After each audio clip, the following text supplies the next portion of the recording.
हम लोग unit number 7 nitrogen, sulphur and metals की एक्सरसाइज करेंगे। तमाम एसएलओज हम ऑलरेडी कर चुके हैं इसके, जिसके अंदर मैंने कॉन्सेप्ट समझाया था। तो इस एक्सरसाइज वाली वीडियो से पहले आपने एसएलओज वाली वीडियो लाजमी देखनी है। तो 2 पार्ट थे, उसके बाद अब हम लोग एक्सरसाइज शुरू करेंगे। सबसे पहले है हमारे पास एमसीक्यूज। पहला एमसीक्यू है, व्हाट इज अ की component of photochemical smog formed by the reaction of nitrogen oxide and nitrogen dioxide with unburned hydrocarbons. तो कौन सा की कंपोनेंट फोटोकेमिकल स्मॉग में होता है, जो कि नाइट्रोजन ऑक्साइड और नाइट्रोजन डाइऑक्साइड की रिएक्शंस जो अनबर्न्ड हाइड्रोकार्बन के साथ होती हैं उनसे बनता है। हम ऑलरेडी देख चुके हैं एसएलओ में पैरोक्सी एसिटल नाइट्रेट। इसका हमने फॉर्मूला भी देखा था, right? That was CH3 CH3। ये था आपके पास उसका पहला जो आपके पास पैरोक्सी एसल नाइट्रेट्स थे, पैंस, उनका जो पहला आपके पास मेंबर था दैट वाज पैरोक्सी एसिटल नाइट्रेट। आपके पास जितने भी पैंस थे उनका आपके पास एक जनरल फॉर्मूला था, उसके अंदर आपने पहले आर की जगह पर CH3 लगाना है। इसी आगे हो जाता है COOO NO2, राइट? जैसे हमने देखा था, एक कार्बोनिल और उसके बाद एक ऑक्सीजन बॉन्ड डबल और फिर नाइट्रोजन डाइऑक्साइड। देन है which of the following is the balanced equation for the production of ammonia in the Haber process. हमने देखा था हाइड्रोजन प्लस नाइट्रोजन ने मिलकर अमोनिया बनानी थी। बैलेंस्ड इक्वेशन ये वाली है। आपने बस बैलेंस करने के लिए एटम्स गिनने हैं। यहाँ पर आपके पास 2 एटम्स हैं नाइट्रोजन के, यहाँ पर आपके पास नाइट्रोजन के 2 एटम्स हैं, यहाँ पर आपके पास टोटल 6 एटम्स हैं हाइड्रोजन के, क्योंकि एक मॉलिक्यूल में 2 हैं और 3 मॉलिक्यूल्स हैं, तो 6 एटम्स हो गए हाइड्रोजन के टोटल। और ये इधर भी आपके पास 6 ही बनते हैं। बाकी में अगर आप देखेंगे तो कहीं ना कुछ मसला होगा। जैसे अगर आप देखें तो 4 हाइड्रोजन इधर हैं जबकि 6 हाइड्रोजन इधर हैं, दोनों तरफ बराबर होने चाहिए।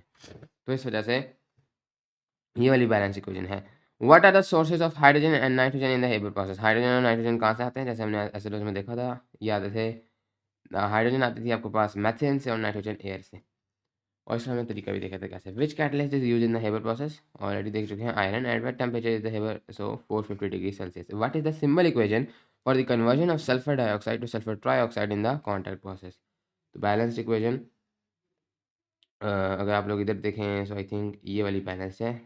2 सल्फर इधर, ऑक्सीजन 4 6 और ये 6। सो आई थिंक ये वाली आपके पास जो है वो बैलेंस्ड इक्वेशन है। Yes. So next was which catalyst is used in the contact process for the, so this was vanadium oxide. What are the sources of sulfur dioxide in contact process? That was burning sulfur or roasting sulfur ores, sulfide ores. How do atmospheric oxides react with acids and bases? Uh, ये atmospheric oxides react with acid and bases, ये हम amphoteric oxides की बात करना चाह रहे थे, right? जैसे हमने एम्फोटेरिक ऑक्साइड्स पढ़ी थी, ये उनकी बात करना चाह रहे हैं जिस तरह से इन्होंने क्वेश्चन को लिखा हुआ है। तो I think this is a mistake, but forming a salt and water, दोनों के साथ रिएक्ट करके एक सॉल्ट और वाटर प्रोड्यूस करेंगे usually. Which of the following oxides is amphoteric? हमने देखा था एल्यूमिनियम ऑक्साइड। ओके, इसके बाद हम लोग चलेंगे शॉर्ट क्वेश्चन की तरफ। नेक्स्ट है आपका short question number 1, what is peroxy acetyl nitrate and how is it form? तो ऑलरेडी एसिडोज में देख चुके हैं। Okay, describe the role of nitrogen oxide and nitrogen dioxide in the formation of acid rain. So ये जो acid rain वाला था, जैसे हमने अपने एसिडोज का जो दोनों पार्ट्स थे उनके अंदर हम लोगों ने देखा था कि दिस वॉज फॉर्मेटिव, राइट? तो फेडरल बोर्ड के जो फेडरल बोर्ड का जो सिलेबस है उसके अंदर उन्होंने इस एसएलओ को फॉर्मेटिव कर दिया। तो ये पेपर में फेडरल बोर्ड के नहीं पूछा जाएगा एज ऑफ 2026, और उम्मीद है कि अगले कई अर्से तक चलता रहेगा। वैसे ये बोर्ड की वेबसाइट से देखा जा सकता है कौन से फॉर्मेटिव कौन से नहीं। Write the balanced equation for the production of ammonia in the Haber process. तो बैलेंस्ड इक्वेशन लिखें अमोनिया की, तो ये ऑलरेडी आपको आती है, ये आप खुद लिख सकते हैं। What are the typical conditions for the Haber process? Haber process के लिए टिपिकल कंडीशंस क्या है, हमने बड़ी डिटेल से देखा था, और ये भी देखा था कि क्यों। और यहाँ पर भी मेरे ख्याल में सवाल में आप ये बता सकते हैं कि क्यों, वरना चाहें तो ये शॉर्ट क्वेश्चन है तो बेशक आप इसमें ये ना बताएं, बस आप वो कंडीशंस लिखते हैं। How is sulphur dioxide produce for the contact process? तो ऑलरेडी हम लोग ये तो ऊपर हमने उस एमसीक्यू में भी किया है, में भी देखा था। State the balanced chemical equation for the conversion of sulphur dioxide to sulphur trioxide. Sulphur dioxide से सल्फर ट्राइऑक्साइड में कन्वर्जन की जो बैलेंस्ड इक्वेशन है वो आपने लिखनी है, ऑलरेडी देख चुके हैं। Describe the role of vanadium oxide. तो वेनेडियम ऑक्साइड क्या रोल अदा करता है in the contact process? Of course the role of a catalyst, हम देख चुके हैं। What are acidic oxides? Give 2 examples. तो ये आप कर सकते हैं। What are basic oxides? तो एसिडिक ऑक्साइड की वैसे मैं एग्जांपल दे देता हूँ। आपके पास मैंने बताया था कि जो नॉन मेटल हैं, नॉन मेटल्स के ऑक्साइड हैं, जैसे सल्फर डाइऑक्साइड और कार्बन डाइऑक्साइड, ये एसिडिक ऑक्साइड्स हैं। जो एसएलएस में ये दोनों एग्जांपल्स थी। बेसिक ऑक्साइड्स की भी 2 एग्जांपल थी असल में, कॉपर ऑक्साइड और calcium oxide. What is meant by amphoteric oxides? Okay, examples मैं लिख देता हूँ, this is aluminium oxide and zinc oxide, right. ये भी हमने ऊपर भी ऐसे में देखा, aluminium oxide. Evaluate the environmental impact of acidic oxides like SO2 and CO2। अब इसके अंदर ये सवाल ज़्यादा से ज़्यादा ये भी फॉर्मेटिव के ही ज़ुमरे में आता है, क्योंकि इसका मेन ताल्लुक एसिड रेन के साथ है, राइट। ये जो environmental impact of acidic oxide है, यही है कि एसिडिक ऑक्साइड्स पानी के साथ रिएक्ट करके एसिड रेन बना देते हैं। ये ज़्यादा फॉर्मेटिव है। वैसे मैं आपको आइडिया दे दूँ कि जैसे फॉर एग्जांपल सल्फर डाइऑक्साइड है, ये आपके साथ हवा में जब पानी के साथ रिएक्ट करता है तो ये आपके पास फॉर्म कर देता है H2SO4 सल्फ्यूरिक एसिड, और यही आपके पास एसिड रेन होती है, राइट। तो एसिड रेन और एक और सल्फर डाइऑक्साइड का कैटालिटिक रोल भी होता है, लेकिन एसिडिक रोल है उसका यही है। ये वैसे SLO है इसके ऊपर पूरा, लेकिन चूंकि वो फॉर्मेटिव था तो इसके ऊपर आपको ज़्यादा पढ़ने की ज़रूरत नहीं है। बट एनीवेज इनका एनवायरमेंटल इम्पैक्ट यही है कि ये आपके पास आपके एनवायरनमेंट को करोड करते हैं, ख़राब करते हैं। जो SO2 है उसका एनवायरमेंटल इम्पैक्ट डायरेक्ट है कि वो एसिड रेन है। कार्बन डाइऑक्साइड का एनवायरमेंटल इम्पैक्ट आपको क्लाइमेट चेंज के साथ है। ये तो जो क्लाइमेट चेंज वाला है ये तो हम मेरे ख्याल में और एसएलओ में पढ़ ही चुके हैं। आई थिंक फिजिक्स का जो पहला चैप्टर था उसके हमने एसएलओ में पढ़ा था, क्लाइमेट चेंज कैसे कार्बन डाइऑक्साइड फॉर्म करता है। Evaluate the significance of controlling the emission of oxides like this and this in industrial process. इनको कंट्रोल करने की क्या ज़रूरत है इंडस्ट्रियल प्रोसेसेस में? तो अगेन सल्फर डाइऑक्साइड को कंट्रोल करने की ज़रूरत भी आपके पास, स्मोग हेज कंट्रोल करने के लिए, प्लस एसिड रेन को कंट्रोल करने के लिए नाइट्रोजन डाइऑक्साइड भी अगेन स्मॉग और पोल्यूशन को कंट्रोल करने के जरिए। जैसे हमें पता है नाइट्रोजन जो डाइऑक्साइड है ये अगर आ जाए हवा में, इससे आपके पास ओजोन बनती है हवा में, जो कि स्मॉग का हिस्सा है। इसके साथ आपके साथ पैन्स बनते हैं, और इसका पहला कंपोनेंट पैन है, वो बस स्मॉग का हिस्सा है। सो NO2 के बहुत सारे ये नुकसानात हैं। इससे स्मॉग डायरेक्टली कॉज होती है। इसी तरीके से SO2 से एक नुकसान तो एसिड रेन है, इसी के साथ साथ SO2 भी आपके पास स्मॉग में हिस्सा अदा करता है। जैसे हमने 9th में देखा होगा, पूरी डिटेल थी कि SO2 आपके पास कैसे हेज फॉर्म करता था, तो उन्होंने बताया हुआ था। बट एनीवेज सो इन दोनों को कंट्रोल करने की ज़रूरत यही है कि इससे हमारी एनवायरनमेंट ख़राब होती है। ओके, तो नेक्स्ट है आपके पास थिंक टैंक। इसके अंदर पहले आपके पास क्वेश्चन है, explain why gold and platinum are often used in jewellery despite the high cost. क्यों गोल्ड एंड प्लेटिनम को ज्वेलरी में यूज़ किया जाता है हालांकि ये काफ़ी महंगे हैं? अब इसका एक रीज़न तो यही है कि ये थोड़े कीमती पत्थर हैं, इसलिए इनको यूज़ किया जाता है ज्वेलरी में। लेकिन यहाँ पर जो रीज़न पूछना चाह रहे हैं वो यही है कि ये काफ़ी ज़्यादा इनर्ट हैं, ये काफ़ी ज़्यादा लेस रिएक्टिव हैं। तो हमने वो रिएक्टिविटी सीरीज़ देखी थी मेटल्स की, उसके बिल्कुल एंड में जाकर आपके पास गोल्ड आता था, और प्लैटिनम भी एंड वाली साइड पर ही आता है। प्लैटिनम हमारी जो रिएक्टिविटी सीरीज़ में उसमें नहीं लिखा हुआ था, क्योंकि प्लैटिनम एक रेयर मिनरल है, लेकिन प्लैटिनम भी काफ़ी लेस रिएक्टिव है। तो ये इनर्ट हैं, क्योंकि ये रिएक्ट नहीं करते तो इसलिए ख़राब नहीं होते, कई-कई हज़ार साल तक वैसे ही रह सकते हैं, इसलिए इनको ज्वेलरी में यूज़ किया जाता है। If a new metal was discovered and found to react with steam but not cold water, where would you place it in the reactivity series? Justify your placement. अब ये जो एक नया मेटल दरियाफ्त हुआ है जो कि स्टीम के साथ तो रिएक्ट करता है, लेकिन कोल्ड वाटर के साथ रिएक्ट नहीं करता। इसको आप लोग रिएक्टिविटी सीरीज़ में कहाँ रखेंगे? तो somewhere in the middle. Okay, अगर हम लोग अपनी रिएक्टिविटी सीरीज़ को देखें तो हमारी रिएक्टिविटी सीरीज़ है, सबसे ज़्यादा हमने देखा था पोटाशियम, राइट, पोटाशियम, देन था आपके पास सोडियम, देन था आपके पास कैल्शियम, देन था आपके पास मैग्नीशियम, देन उसके बाद था आपके पास एल्यूमिनियम, फिर था आपके पास जिंक, फिर था आपके पास आयरन, फिर लेड, और उसके बाद आपके पास था कॉपर,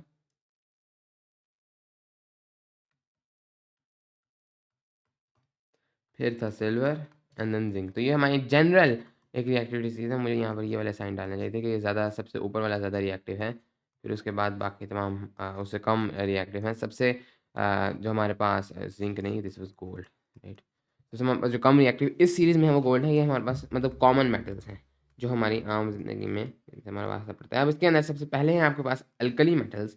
ये जो मेटल्स हैं अल्कली मेटल्स, ये जनरली आपके पास कोल्ड वाटर के साथ भी बहुत ज़्यादा विग्रस यानी बहुत ज़्यादा वायलेंटली रिएक्ट करते हैं। ये आपके पास जो आपका स्टीम है उससे भी रिएक्ट करते हैं, और आपके पास जो एसिड है उससे भी रिएक्ट करते हैं। अब हमने इसकी शर्त देखी थी, एसिड की शर्त तो ये थी कि ये हाइड्रोजन से ज़्यादा रिएक्टिव हो, बिल्कुल ही हाइड्रोजन से ज़्यादा रिएक्टिव हैं। इसके साथ-साथ कोल्ड वाटर के साथ अक्सर मेटल्स रिएक्ट नहीं करते, क्योंकि कोल्ड वाटर में इतनी चूँकि जान नहीं होती, तो अक्सर मेटल्स जो हैं वो काफ़ी उससे स्लोली रिएक्ट करते हैं और थोड़ी देर बाद रुक जाते हैं। वो स्टीम के साथ ज़्यादा अच्छा रिएक्ट करते हैं। जो कैल्शियम और मैग्नीशियम है ये हल्का-फुल्का रिएक्ट कर जाएँगे विद कोल्ड वाटर, लेकिन aluminium, zinc, iron, lead, copper ये जो है ये कोल्ड वाटर के साथ रिएक्ट नहीं करते। अलबत्ता ये वाला जो हिस्सा है ये वाला हिस्से मतलब इस हिस्से का मतलब ये हल्का-फुल्का स्टीम के साथ ज़रूर रिएक्ट कर जाते हैं, और गोल्ड और सिल्वर तो स्टीम के साथ भी बहुत कम रिएक्ट करते हैं। तो कहने का मतलब ये है कि अगर आपके पास कोल्ड वाटर है, तो बहुत ज़्यादा जो ऊपर वाले मेटल्स हैं सिर्फ़ वही इसके साथ रिएक्ट करते हैं। स्टीम के साथ मिडल तक भी आप चले जाएँ तब तक भी रिएक्ट कर जाते हैं, और एसिड के साथ भी यही चक्कर है कि कोई इधर आपके पास मिडल तक अगर आप चले जाएँ तो रिएक्ट कर जाते हैं। ज़िंक भी आपके साथ एसिड के साथ रिएक्ट कर जाता है, लेकिन कॉपर आपके पास रिएक्ट नहीं करता है विद एन एसिड, क्योंकि कॉपर आपके पास जो हाइड्रोजन है उससे आपके पास लेस रिएक्टिव है। जबकि जो लेड और आयरन है ये दोनों भी आपके पास हाइड्रोजन से ज़्यादा रिएक्टिव हैं। तो अक्सर औक़ात आप रिएक्टिविटी सीरीज़ में अगर वो मेटल्स की ना हो, एलिमेंट्स की, तो इधर आपको हाइड्रोजन भी मिल जाएगा। हाइड्रोजन को लेड से नीचे लेकिन कॉपर से ऊपर रखा जाएगा। तो कॉपर हाइड्रोजन से लेस है, तो लेड तक तमाम जितने भी आपके पास मेटल्स हैं वो आपके पास डिल्यूट एसिड कंसंट्रेटिंग एसिड के साथ तो कॉपर भी रिएक्ट कर जाता है, उनकी साइज़ डिफरेंट है, लेकिन डिल्यूट एसिड के साथ हाइड्रोजन से आपको ज़्यादा रिएक्टिव होनी चाहिए। तो लेड तक आपके पास डिल्यूट एसिड के साथ मेटल्स रिएक्ट करते हैं, लेकिन फिर कॉपर से रिएक्ट नहीं करते। लेड तक आपके पास इसलिए लेड तक वैसे प्रैक्टिकली लेड तक भी आपके पास डिल्यूट एसिड रिएक्ट नहीं करते, लेकिन उनका रीज़न एक और है। उसका रीज़न ये है कि हल्की सी रिएक्शन होती है और उसके बाद एक प्रोटेक्टिव बैरियर फॉर्म हो जाता है, तो मज़ीद रिएक्शन नहीं होती। लेकिन टेक्निकली लेड आपके पास हाइड्रोजन से ज़्यादा रिएक्टिव है, तो लेड तक आपके पास रिएक्शन हो जाती है। तो डिल्यूट एसिड्स मैं लिखूँगा और कॉन्सन्ट्रेटेड एसिड के साथ और साइंस है। तो ये अब आपके पास कोल्ड वाटर के तो सिर्फ़ शुरू वाले कुछ जो मेटल्स हैं वो रिएक्ट करते हैं, और इसी तरीके से जो कैल्शियम और मैग्नीशियम है इनकी भी रिएक्शन भी ऑलमोस्ट स्टॉप हो जाती है, क्योंकि इनके साथ एक प्रोटेक्टिव बैरियर फॉर्म हो जाता है, तो फिर भी बहुत स्लो होते हैं। एल्यूमीनियम, ज़िंक तो ऑलमोस्ट नहीं करते। स्टीम के साथ काफ़ी सारे मेटल्स कर जाते हैं, इसी तरीके से डिल्यूट एसिड के साथ भी काफ़ी सारे मेटल्स आपके पास कर जाते हैं मिडल तक। तो अब ये ऐसा है जो कि स्टीम के साथ रिएक्ट कर रहा है, लेकिन कोल्ड वाटर के साथ रिएक्ट नहीं कर रहा है। तो शुरू के जो हिस्सा है उसमें तो नहीं आएगा, लेकिन फिर भी स्टीम के साथ रिएक्ट कर रहा है तो एंड में भी नहीं आएगा। तो इसलिए ऑलमोस्ट इन द मिडल आपके पास प्लेस होगा समवेयर। ये मेटल जो है वो समवेयर प्लेस होगा बिटवीन अगर आप देखें तो ये आपके पास कोल्ड वाटर के साथ रिएक्ट नहीं करता, लेकिन स्टीम के साथ रिएक्ट कर रहा है। तो समवेयर इस जगह मैग्नीशियम, एल्यूमीनियम, ज़िंक ये वाला जो हिस्सा है आपके पास जो ऑलमोस्ट इन द मिडल है, इधर ये आपके पास प्लेस होगा। Give the expected reactivity series from the following data for the following. तो ये 3 मेटल्स हैं, इनकी रिएक्टिविटी सीरीज क्या होगी? मेटल ए जो है वो कोल्ड वाटर के साथ react slowly producing hydrogen gas. तो ये कोल्ड वाटर के साथ रिएक्ट कर रहा है, थोड़ा स्लोली है लेकिन कर रहा है। Reaction with steam reacts vigorously producing hydrogen gas and white oxide. तो ये जो मेटल ए है ये स्टीम के साथ रिएक्ट कर रहा है। ओके, सो स्टीम के साथ ये रिएक्ट कर रहा है, डिल्यूट एसिड के साथ भी ये रिएक्ट कर रहा है। तो ज़ाहिर है जो कोल्ड वाटर के साथ रिएक्ट करेगा वो ऑटोमेटिकली इन दोनों के साथ भी रिएक्ट आमतौर पे करता ही है, क्योंकि वो खुद ही रिएक्टिविटी सीरीज में ऊपर होता है। सो ये तो ऑटोमेटिकली आपको पता है जो भी मेटल कोल्ड वाटर के साथ रिएक्ट करेगा ये पॉसिबल ही नहीं कि वो स्टीम और डिल्यूट एसिड के साथ रिएक्ट ना करें, क्योंकि कोल्ड वाटर के साथ बिल्कुल जो टॉप वाले मेटल्स हैं, टॉप टायर जिनकी रिएक्टिविटी है सिर्फ वही रिएक्ट करते हैं। जब वो कोल्ड वाटर के साथ रिएक्ट कर रहे हैं स्टीम के साथ तो उन्होंने करना ही करना है, और हाइड्रोजन से ऑटोमेटिकली उनकी रिएक्टिविटी ज़्यादा होती है। मेटल बी कोल्ड वाटर के साथ कोई रिएक्शन नहीं करता। इसका मतलब है कि ये तकरीबन आपके पास शुरू वाले हिस्से से निकल चुका है। रिएक्शन विद स्टीम भी कोई रिएक्शन नहीं करता। इसका मतलब है कि काफ़ी मिडल हिस्से में भी नहीं है, काफ़ी नीचे है। रिएक्शन विद डिल्यूट एसिड तो ये बस अब आपकी जो एंड वाली लिस्ट है उधर पहुँच चुका है, क्योंकि मिड में भी नहीं है, स्टीम के साथ भी रिएक्ट नहीं कर रहा। तो डिल्यूट एसिड के साथ हल्का-सा स्लोली रिएक्ट कर रहा है। तो मेबी ये आपके पास आयरन या लेड है, राइट? इसके करीब-करीब है ये मेटल, क्योंकि स्टीम के साथ भी अब इतना रिएक्ट नहीं कर रहा।